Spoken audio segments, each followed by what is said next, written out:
Hey everyone, welcome back to Corporate Decoder. Today we're diving into a company that may not be a household name, but it's playing with serious numbers and the stakes are high.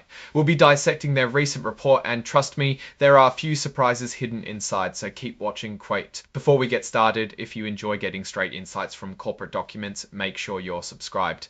We also have a Discord community linked in the description below where we can discuss these filings in more detail. This report is about the annual meeting of stockholders of TSS Inc. held on June 4th, 2025. Basically, it's a recap of what the owners of the company voted on. Let's see what important decisions were made. First up, electing directors. The stockholders voted for people to be on the board, the group that helps guide the company. Darryl Dewan and Michael Fahey were elected as Class 2 directors, meaning they'll serve for 3 years until 2028. About 6.7 million votes were cast for Darryl Dewan and about 6.9 million for Michael Fahey. There were also something called broker non-votes, which means some brokers holding shares for clients didn't vote on this item. Those were about 9.3 million. Next, they voted on the compensation or pay of the top executives. This is an advisory vote, meaning the board doesn't have to follow it, but it's a way for stockholders to express their opinion. Around 6.2 million votes were for approving the executive pay, while about 300,000 were against. Almost 500,000 votes abstained, meaning they didn't pick either side. Again, there were about 9.3 million broker non-votes. The stockholders also decided how often they want to have this advisory vote on executive pay in the future. They could choose every 1, 2, or 3 years. The winner was every 3 years, with about 4.4 million votes. Every 1 year got about 1.9 million votes, and every 2 years got around 300,000. Then they voted to approve something called the 2025 Omnibus Incentive Compensation Plan. This is basically a plan for how the company will give out stock and other incentives to employees.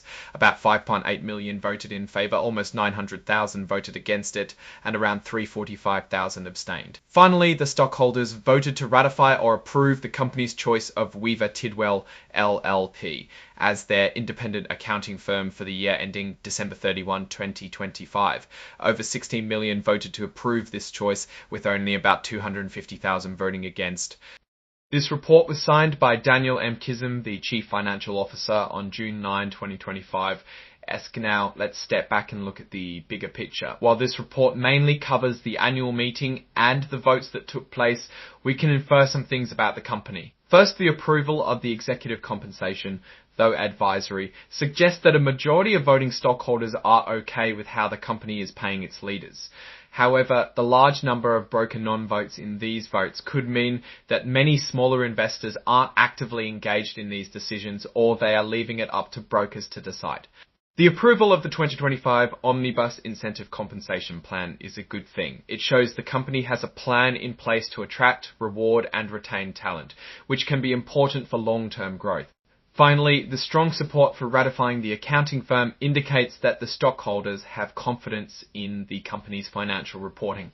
Overall, while this report doesn't give us a deep dive into the company's financials, it does provide insights into the relationship between the company and its stockholders. Things seem to be stable. What's your take on these votes and what they might signal for TSS Inc.'s future? Drop your thoughts in the comments. If you found this analysis valuable, hitting that like button really helps, and subscribe for more deep dives into corporate filings.